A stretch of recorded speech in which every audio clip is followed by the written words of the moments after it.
wabarakatuh. Alhamdulillah, segala puji hanya untuknya, penguasa alam semesta, karunia-Nya tak terhingga. Salawat dan salam teruntuk junjungan mulia Muhammad sallallahu alaihi wasallam. Semoga kita dapat mengikuti sunnahnya. Saudara-saudaraku, kini kita dianungi bulan yang mulia, musim yang agung, yang di dalamnya Allah Subhanahu wa Ta'ala melipat gandakan pahala untuk memperbanyak pemberian serta membuka pintu-pintu kebaikan bagi semua orang yang menginginkannya. Bulan ini adalah bulan yang penuh kebaikan dan berkah. Bulan pemberian dan kasih sayang, bulan yang diturunkan kepada Al-Quran sebagai petunjuk bagi manusia dan sebagai bukti mengenai bimbingan serta sebagai pembeda antara yang salah dan yang benar. Juga bulan yang dilimpati rahmat, ampunan, dan keselamatan dari siksa neraka.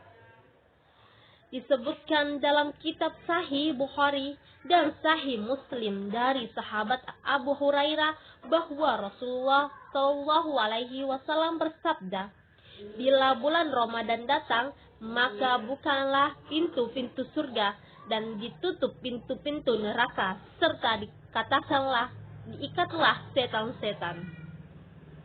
Dibukanya pintu-pintu surga pada bulan ini disebabkan banyak amalan soleh yang dikerjakan oleh orang-orang sekaligus untuk mengemarkan orang-orang beriman.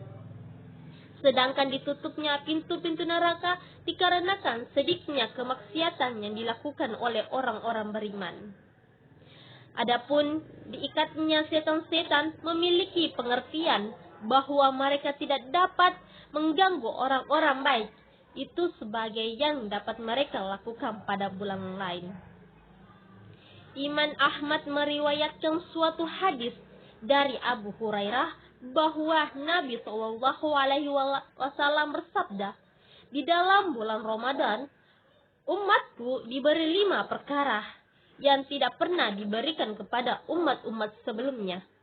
Yang pertama, bau mulut yang berpuasa lebih harum di sisi Allah Subhanahu wa Ta'ala daripada bau minyak kasturi. Dan yang kedua, para malaikat selalu memintakan ampunan untuk mereka hingga mereka berbuka. Dan yang ketiga, setiap hari Allah Subhanahu wa Ta'ala menghiasi surganya sambil berkata, hamba-hambaku yang soleh ingin melepas beban dan penderitaannya dan mereka rindu untuk memasukinya. Dan yang keempat, pada bulan ini diikatlah setan-setan yang durhaka sehingga mereka tidak leluasa mencapai apa yang dapat dicapainya pada bulan lain. Dan yang kelima, mereka diampuni oleh Allah Subhanahu wa Ta'ala pada malam terakhir dari bulan ini. Masya Allah. Para sahabat bertanya, wahai Rasulullah, apakah ini malam Lailatul Qadar? Beliau menjawab, tidak.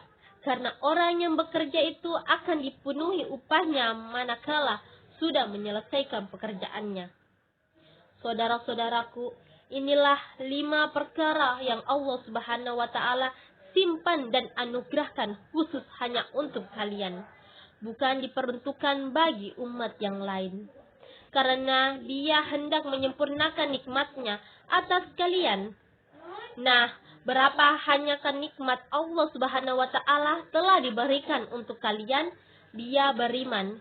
Kamu adalah umat terbaik yang dilahirkan untuk manusia, menyuruh kepada yang ma'ruf, mencegah dari yang mungkar, dan beriman kepada Allah Subhanahu wa Ta'ala. Pertama, bau mulut yang berpuasa lebih harum di sisi Allah Subhanahu wa Ta'ala daripada bau minyak kasturi. Padahal bau yang di luar dari mulut ketika perut dalam keadaan kosong merupakan bau yang tidak disenangi oleh orang.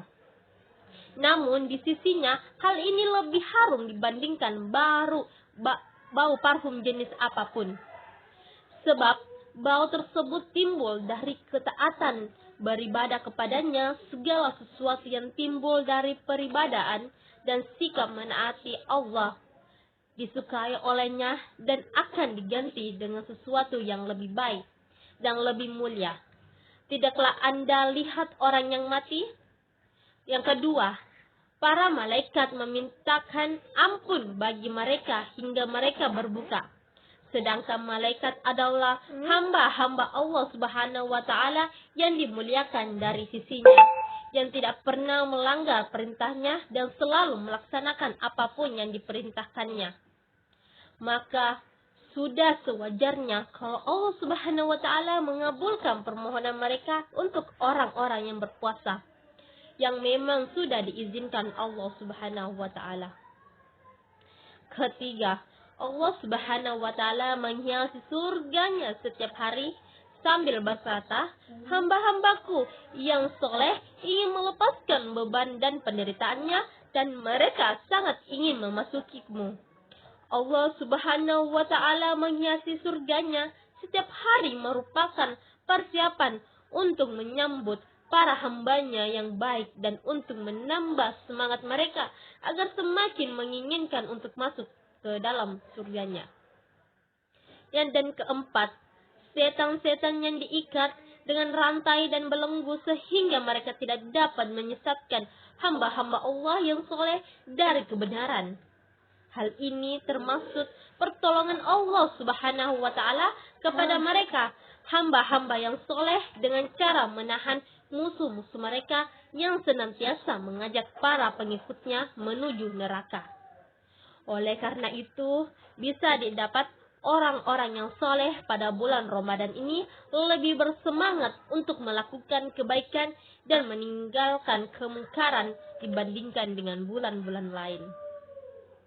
Dan yang kelima adalah Allah Subhanahu wa Ta'ala mengampuni seluruh dosa umat Nabi Sallallahu Alaihi Wasallam pada akhir bulan ini, apabila mereka melaksanakan apa-apa yang seharusnya mereka laksanakan pada bulan yang penuh berkah ini, baik berupa puasa maupun sholawat sebagai suatu keutamaan darinya. Dalam hal ini Allah Subhanahu wa Ta'ala menyempurnakan pahala mereka setelah mereka usai melaksanakan amalan-amalan. Karena sebagaimana orang yang bekerja tentu telah akan disempurnakan upahnya setelah pekerjaannya selesai. Saudara-saudaraku, datangnya bulan suci Ramadan ini merupakan nikmat yang paling besar bagi orang yang mendapatinya dan menunaikan hak-haknya dengan kembali kepada Rabb-Nya, lepas dari kemaksiatan menuju kepada ketaatan, terhindar dari kelalaian menuju kepada zikir, dan yang jauh darinya kini kembali mendekat kepadanya. Demikianlah keutamaan dari bulan Ramadan ini. Semoga menjadi motivasi bagi kita semua agar bisa menjalankan puasa beserta amal soleh lainnya yang mendatangkan kebaikan. Allahumma aina ala zikrika wa musyrika wa husni ibadatika. Amin ya robbal alamin. Mohon maaf jika ada yang kurang berkenan. Kesempurnaan hanya milik Allah. Jika ada yang salah datangnya dari saya. Sekian, wassalamualaikum warahmatullahi wabarakatuh.